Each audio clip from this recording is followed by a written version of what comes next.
Hi everyone, I'm Aiden and welcome to another lifting program review. In this video, I'm going to be reviewing the Starting Strength Novice program. Check out the link in the description to learn more about it. And if you have any programs that you want me to review, leave a comment down below. Starting Strength is one of the most popular programs for new lifters. It's great for introducing new lifters to barbell movements and quickly increasing their strength.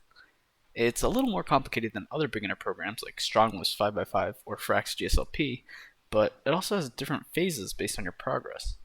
This means you can run starting strength for longer and maximize your linear progression gains. Alright, let's dive right into the program. Workouts are split into two, Workout A and Workout B.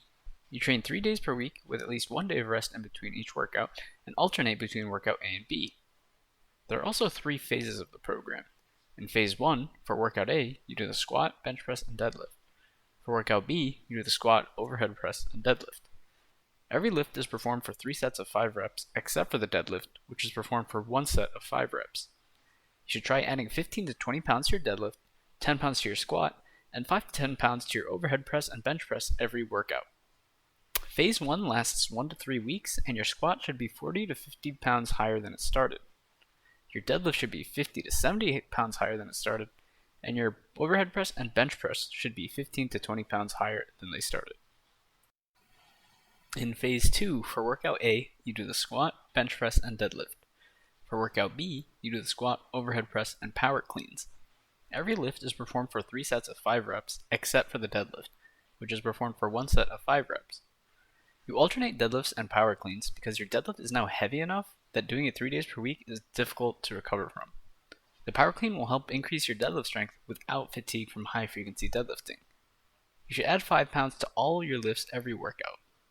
Phase 2 can last anywhere from several weeks to several months. When you begin to struggle with adding 5 pounds to your lifts, that could be a sign to move on to Phase 3. In Phase 3 Workout A, you do the squat, bench press, and either the deadlift or the power clean. For Workout B, you do the squat, overhead press, and weighted chin-ups. At this point, you become strong enough to limit deadlift and cleaning frequency. Each is alternated on day A, while chin-ups are performed on day B. So, if you deadlift on Monday, you'll do chin-ups on Wednesday, and power cleans on Friday, then chin-ups again on Monday, and finally deadlift on Wednesday. This allows adequate recovery. Now, you start adding 2.5 pounds or less to every lift. You may also find it too difficult to add weight to your squats every session, so you might only add weight twice per week, for example, on Mondays and Fridays. Now that we have the program out of the way, I want to talk about the exercise selection.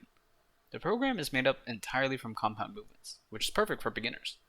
They recruit the most muscles and allow you to move the most amount of weight. Since they stimulate the most muscle mass, compound movements are the most efficient lifts to gain size. The program's emphasis on these core movements let you focus on learning the technique and building strength base. Both are important and will impact the rest of your lifting journey, especially since compound movements like the squat, bench press, and deadlift are the core of many lifting programs. Another thing that I like is that the program also features horizontal and vertical pushing movements. A horizontal pushing movement will work the chest more, and a vertical pushing movement will work the shoulders more. However, there are a few things I don't like about this program's exercise selection. For the first 2 phases, the upper back and biceps are completely ignored, so I would like to see chin-ups or barbell rows introduced early in the program. Eventually including both would be beneficial for working the back from different angles. I also think barbell rows are better than power cleans for overall strength and muscle development. Since barbell rows can also help increase deadlift strength, I think it makes sense to include them instead of power cleans.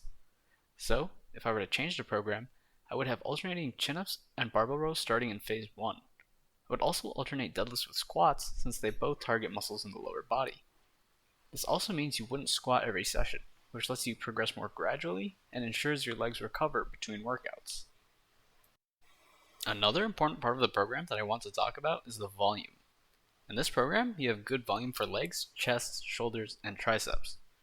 For the first 2 phases, you have 0 upper back and bicep volume. And although volume might seem low because you're only doing 5 reps per set instead of the typical bodybuilding 8 to 12 reps, it is enough to stimulate muscle growth in beginners while ensuring that you can recover effectively between workouts. These sets in the lower rep range emphasize building strength over gaining muscle, and I think that strength is actually more important for a beginner. Being able to lift heavier loads will be helpful for your other goals, like building muscle, so you should take advantage of your newbie gains to build as much strength as possible. If you do want to increase the volume, the program has room for accessory exercises. You can also change the rep scheme to focus more on size by working in the 8 to 12 rep range.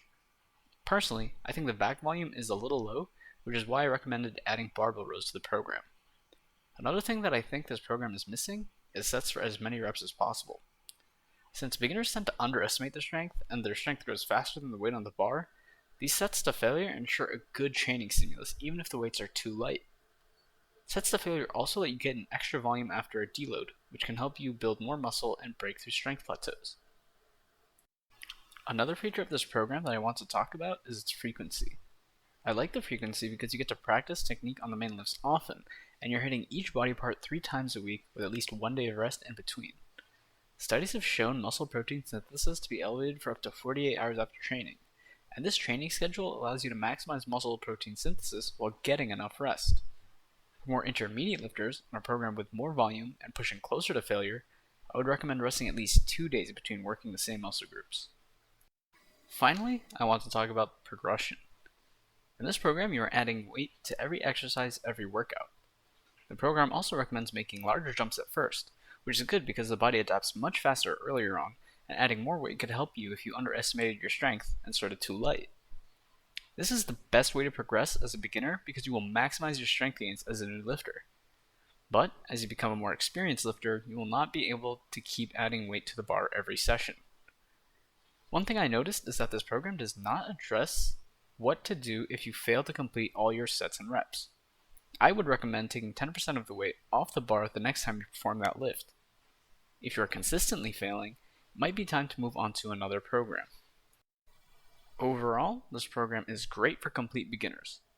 It gets you into the habit of going to the gym, and you will get stronger, build muscle, and learn good technique for the most important lifts.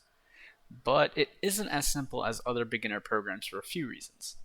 First, there are different phases, and it isn't entirely clear when to progress onto the next phase. Then, each phase has different exercises and progression. And finally, I think the power clean can be more difficult to perform and master than something like the barbell row, which would add some much needed volume for the upper back and biceps while still carrying over to the deadlift.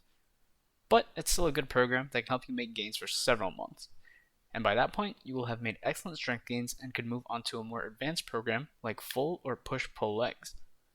These programs let you continue to build strength on the compound lifts while adding in accessory movements to directly work all your muscles and bring up weak points in your main lifts. That wraps up my review of starting strength. If you have any program that you would like me to review, let me know in the comments.